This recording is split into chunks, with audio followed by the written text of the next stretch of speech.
예, 안녕하십니까. 황태순 TV의 황태순입니다. 오늘 2019년 7월 12일 무척 더운 날인데 정말 귀한 손님, 우리 애청자 여러분이 정말 좋아하시는 손님 모셨습니다. 이언주 의원입니다. 안녕하세요. 네, 안녕하세요. 이언주 의원 굉장히 팬이 많아요.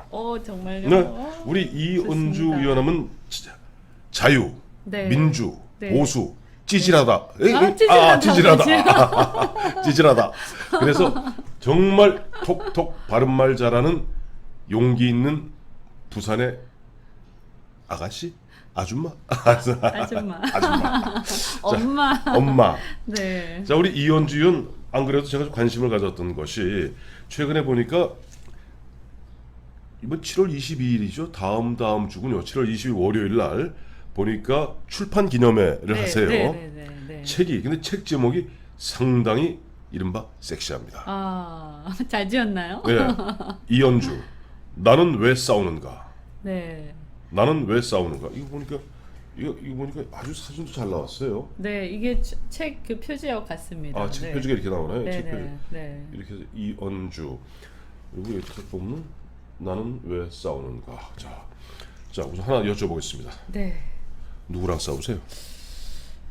우선 거기 보면 네. 힌트가 나와요. 네. 3분가에 예. 재앙의 문, 재앙의 문, 사회주의로 가는 비탈길. 사회주의로 가는 비탈길. 네, 그게 3부의 제목입니다. 네. 그러니까 재앙의 문. 그러니까 여러분, 이건 우리 사회를 뭔가 어떤 재난과 재앙으로 가는 게이트, 문 뜻이지. 설마 문재인 대통령이 요즘 흔한 얘기하는 뭐 문재인, 문재앙, 문재인 이런 거 아니죠? 네, 이제 독자들의 상상력에 맡길게요. 그럴게요. 네. 그래서 나는 왜 싸우는가, 누구랑 싸우는가는 재앙으로 가는 길, 또 사회주의로 가는 비탈길에 맞서는 것이다, 싸우는 것이다. 네, 그리고 이제 전체주의 얘기도 나와요. 전체주의. 네, 운동권 전체주의. 네. 그런 거랑 싸우는 거죠. 네. 그 이제 좀 그래서 사실 이현주 의원 하면은 원래 처음 정치는 이제 2012년 당시는 보면 저 새누리당, 그러니까 한나라당이 새누리당으로 바뀌었던 박근혜 비대위에 새누리당이 있었고, 그렇죠. 그 전에 한나라당이었죠. 그렇죠. 새누리당으로 이름 바꿔서 이제 보면 그 총선에 그 19대죠. 19대 총선에 이제 선전에 포고를 했고, 이쪽에서는 당시에 보면 대표는 한명숙 대표, 민주당에서 한명숙 그 대표 선거 때. 네, 선거 때 한명숙 대표 체제였는데, 이현주에는 뭐 우리가 꼭 뭐 지역적으로 나눌 건 아닙니다만 어쨌든 부산 출신의 그 이제 여성, 아주 잘 나가던 글로벌 여성 법조인. 근데 네. 영남이고 또 보면 평상시 본인이 지향하는 어떤 사회 개방이라든가 시장 경제 이런 것 하면 좀 민주당하고는 결이 안 맞는 것 같은데 민주당으로 시작했어요. 아니 그때는 꼭 그렇진 않았어요. 아, 그랬어요? 그러니까 그게 이제 사실은 젊은 사람들의 문제점이에요. 저도 마찬가지였지만 네. 우리가 한국 정치 역사에 대해서 잘 몰라요. 그리고 과거에 이런 간첩 사건 이런 것도 잘 모르고, 제가 X세대, 이제 여기도 나오는데 네. 나는 X세대 70년생 자유주의자다, 이 챕터가 있거든요. 네. 그래서 우리 세대 또는 저의 어떤 생각들을 쭉 얘기를 하는데, 네. 저희 같은 경우에는 어쨌든 그냥 자유로운 시절에 대학을 다녔죠. 90년대. 그렇죠. 네, 예.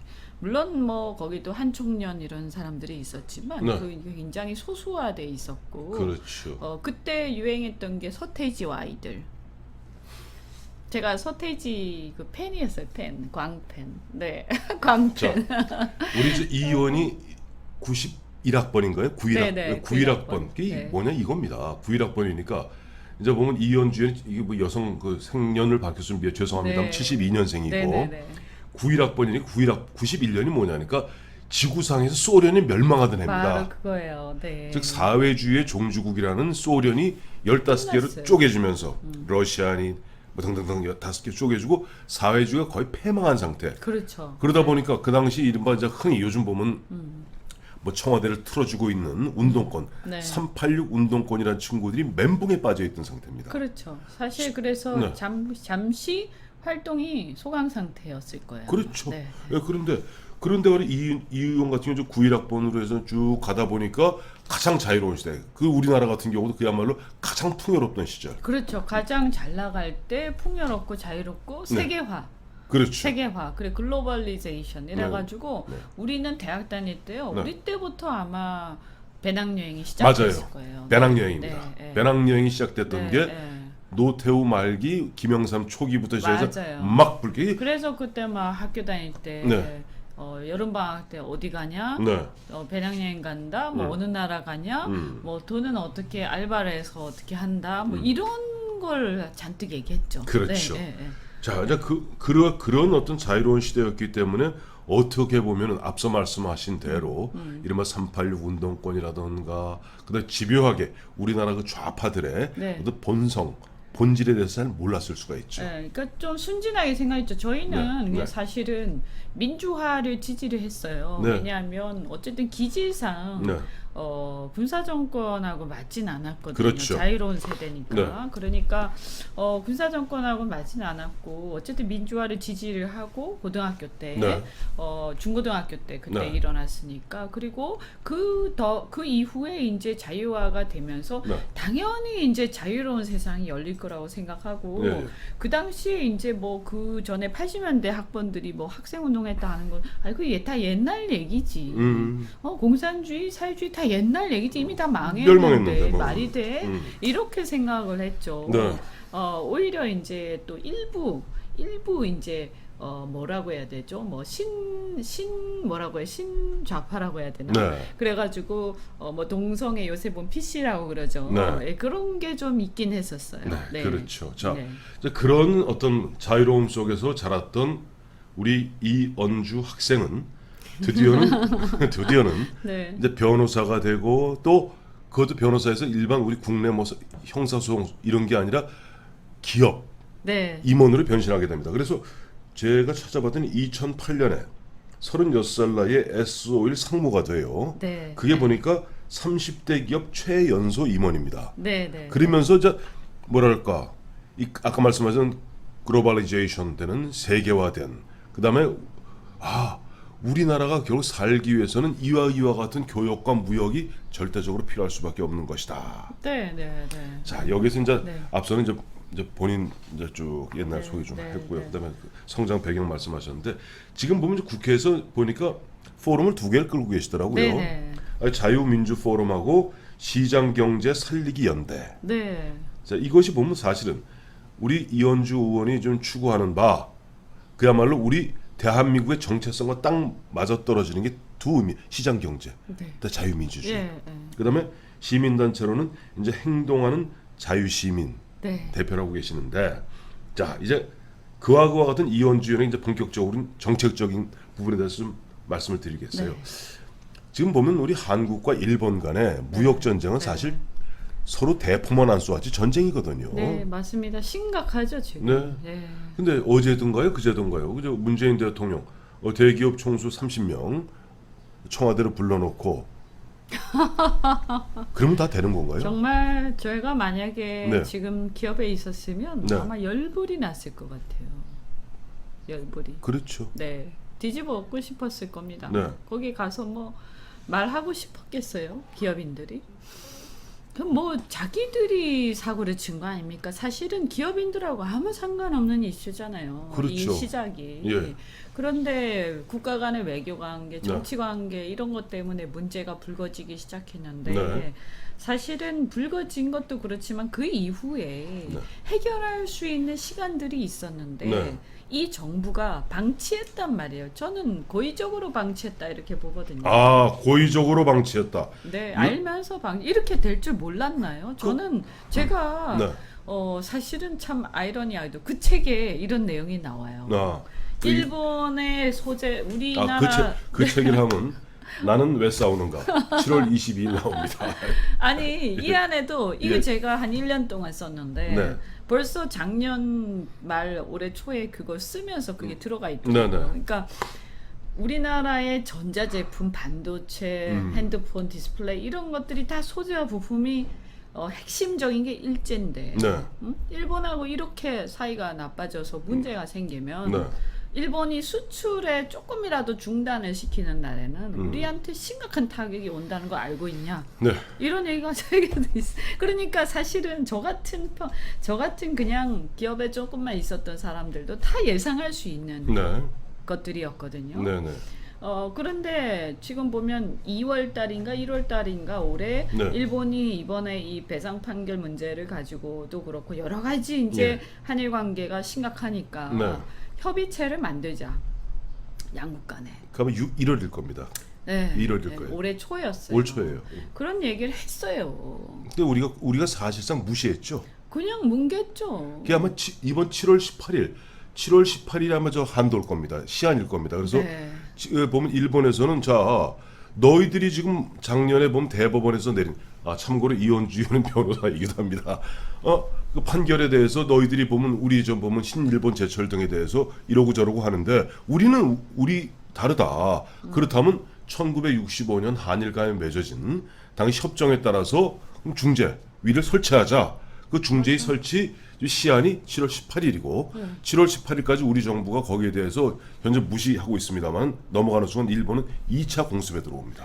그러니까 네. 사실 이제 자세히 보면요. 네. 더 자세히 보면 네. 두 번이나 우리가 빵꾸를 낸 거예요. 네. 1월 달에 그렇게 하고요. 네. 그 다음에 그래도 말이 없으니까 네.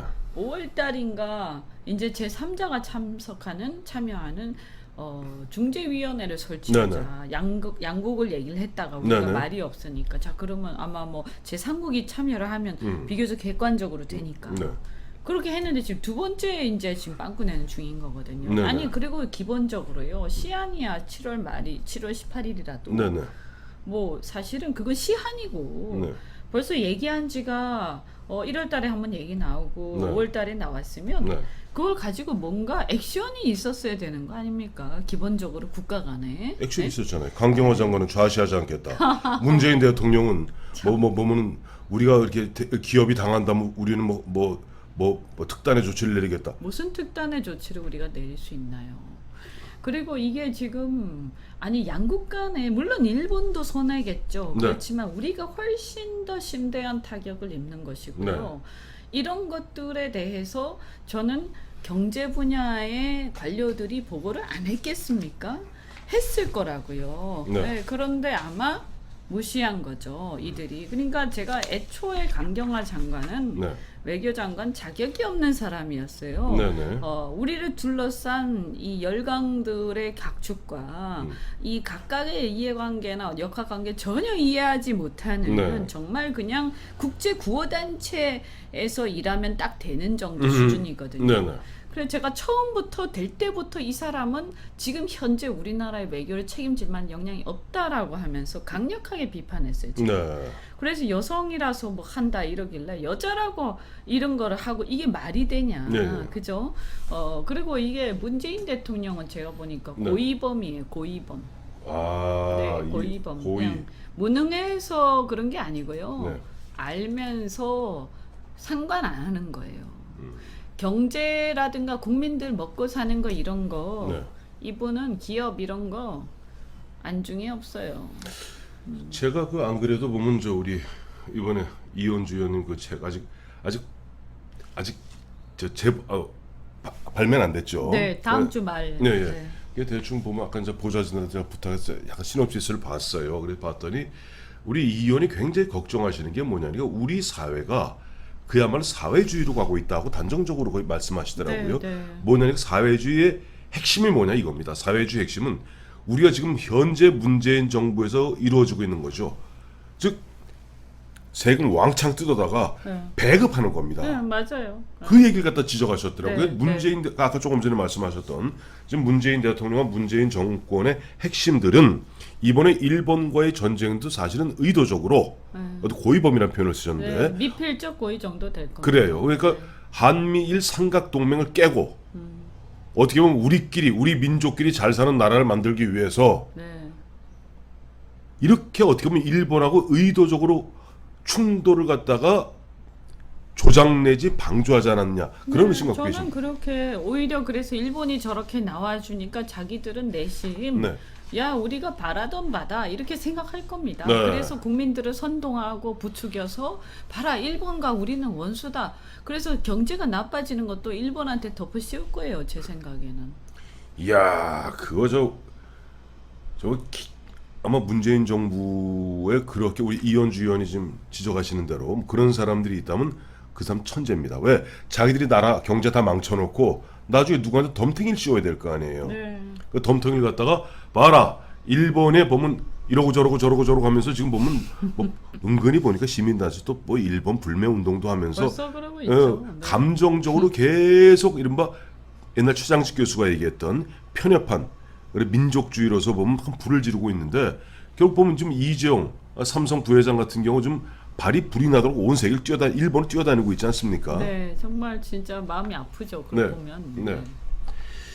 그래요. 그래 보면은 뭐 법조인이시기도 하니까 아시겠습니다만은 사실 이런 일들이 벌어질까봐 양승태 박근혜 대통령 시절에 양승태 대법원에서는 네. 조금 뭐 짬을 준다고나 할까 뭔가 보면 이 문제를 풀어라. 결국 보면은 물론 대법원에서 이렇게 판결 났고 일본 대법원 판결 따르면 이것을 뭔가 국가 대 국가 차원으로 조정하고 조율하는 그런 시간이 필요한 거 아니냐라고 네. 끌었던 건데 그렇게 하면 어디 간다? 감옥. 그렇습니다. 자, 그러니까 이제 네. 양승태 네. 대법원장도 그렇고 이런 문제를 네. 정치적으로 활용했잖아요, 저 사람들은. 그렇죠. 그러니까 제가 이렇게 보면 민주당이 아까 이제 네. 애초에 제가 민주당 간 걸 말씀을 하셨지만 네. 많은 국민들이요. 네. 그냥 호남에 기반을 둔 민주화 세력이 주축이 된 정당. 그러나 뿌리는 보수 야당. 이렇게 생각을 많이 해요.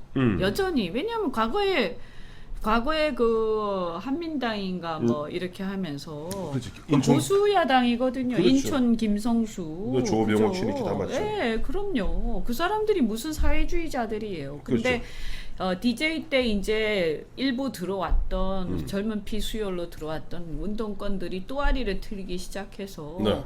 이 사람들이 잠시 열린우리당에 득세를 했다가 네. 망하고 나서 또 다 흩어졌다가 네.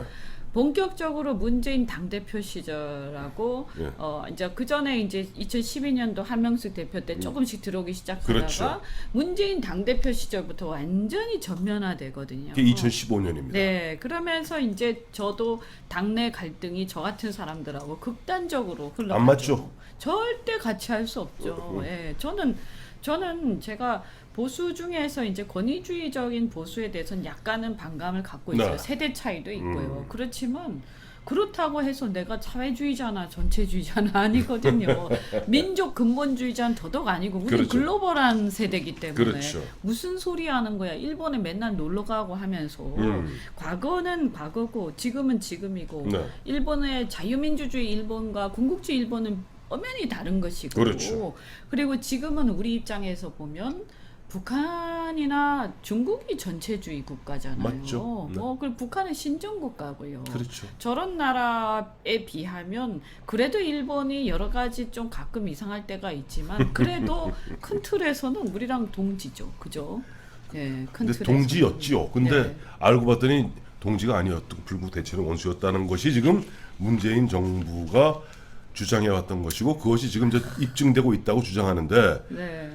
아, 근데 보니까- 저쪽에서 보면 이번에 이 조치도요. 네. 사실은 특혜를 줘왔던 거예요. 우리한테. 그러니까 우리가 동맹국이기 때문에 수출하는데 우리 자기네들이 전략 물자를 수출하는데 인허가 받던 그 절차들을 네. 한국에 대해서는 안 하겠다. 왜냐하면 우리 믿을 수 있는 관계니까 서로 간에. 정확히 미국도 보증해 주었고 네. 보증인이 확실하니까 미국이 또 보증을 해줬죠. 해줬으니까 네. 그다음에 네. 한국에 대해서 간 전략 물자 수출 갖다가 이름에 특혜를 준 걸 갖다 특혜를 갖다가 이제 다시 원상화시키는 그럼요. 과정이에요. 그냥 갑자기 수출을 중단하거나 한 건 아니고요. 예. 특혜 주던 절차를 그냥 원상복귀 시킨 건데 그동안 우리가 특혜를 받고 있었다는 것에 대한 자각이 없었던 게 정확한 얘기고 네. 그런데 이제 보니까 어쨌든 간에 일본이 이렇게 판단을 한 거죠. 이제 니네가 우리의 동맹인지 잘 모르겠어. 네. 응? 하는 거 보니까 그 다음에 전략물자를 수출했을 때 이것이 자기들한테 거꾸로 자기들을 찌르면 안 되잖아요. 네. 그런데 보니까 미심쩍은 것들을 발견을 했고 아마 그렇게 수출된 전략 물자가 북한이나 적성 국가로 흘러 들어간 걸로 보이는 어떤 뭐가 있었을 겁니다. 네. 아직까지 공개를 명확히는 안 했지만 네. 그러면 저는 그 부분 미국하고 얘기가 됐을 거라고 생각을 해요. 그래요. 일본이 본격적으로 흔한 얘기로 뭐 문재인 정권 길들이기라고나 할까요? 혼내주기라고나 할까요? 그 다음에 또 이렇게 보면은 기존에 주었던 특혜를 갖다가 이제 원상시키면서 그야말로 자, 너 앞으로는 꼬박꼬박 검사 다 받아. 네. 라고 할 때부터는 무언가 아까 말씀하셨던 일본의 내각 조사처 같은 경우는 미 CIA도 뭐랄까 부러워할 정도로 정보력이 막강합니다. 네. 또 미국에서도 이러저러한 정보들 있는 가운데 미국도 이번에 문재인 정부 문재인 정권이 지나치게 중국에 편향되어 가면서 심각하죠 지금. 네. 동맹의 틀에서 빠지려는 부분에 대해서 일종 군기잡기 차원도 좀 있는 것 같아요. 네, 아니 그리고 실제로요. 네. 이 공해상에서 벌어지는 불법 환적 환적. 있잖아요. 네. 제재 위반 사안들 이거를 이제 7개 국가가 네. 함께 공동으로 조사단을 꾸려가지고 조사를 해왔어요. 네.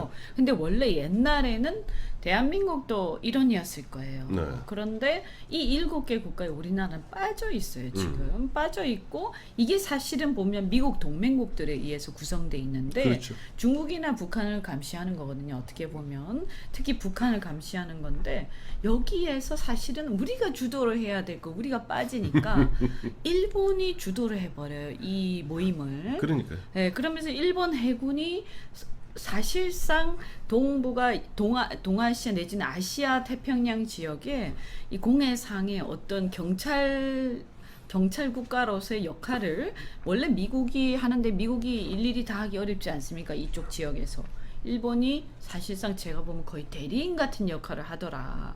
이거는요 굉장히 이 전체적인 우리 구도에서 볼 때 심각한 문제예요. 아까 말씀하신 대로 황태순 TV에서 여러 차례 달아드린 바 있습니다만은 지금 보면은 이쪽 서해, 남진하해, 동진하해에서 네. 불법 환적하는 서해상 불법 환적하는 이런 부분들에 대해서 앞서 말씀하신 대로 보면 미국이 총 두목을 하고 총사령관을 하고 실제 보면 일본 지리적으로 가까우니까 네.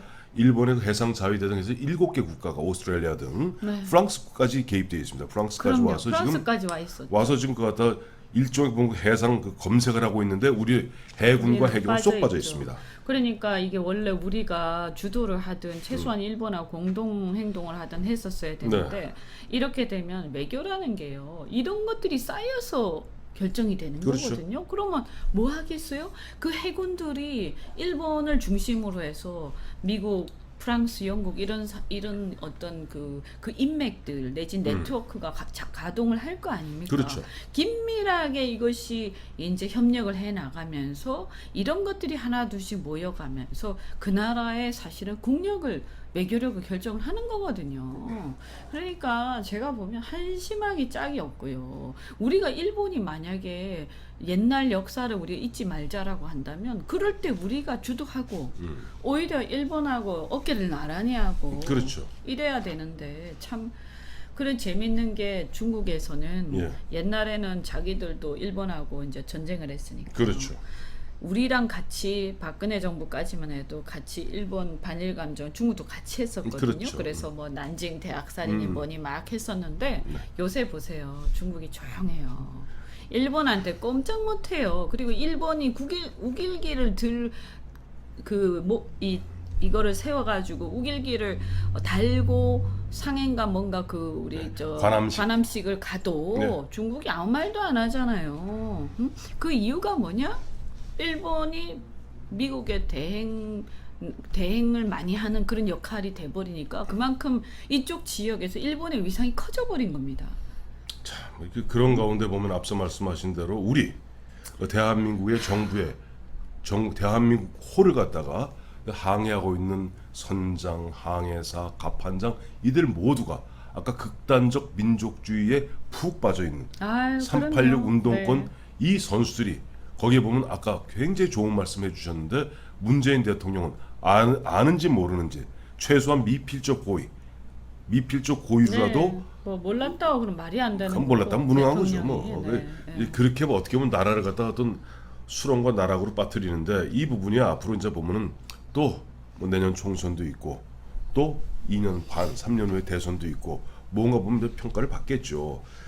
대한민국의 진정한 자유민주주의가 꽃피는 그날까지. 네. 자, 이현주 화이팅! 파이팅! 자, 감사합니다.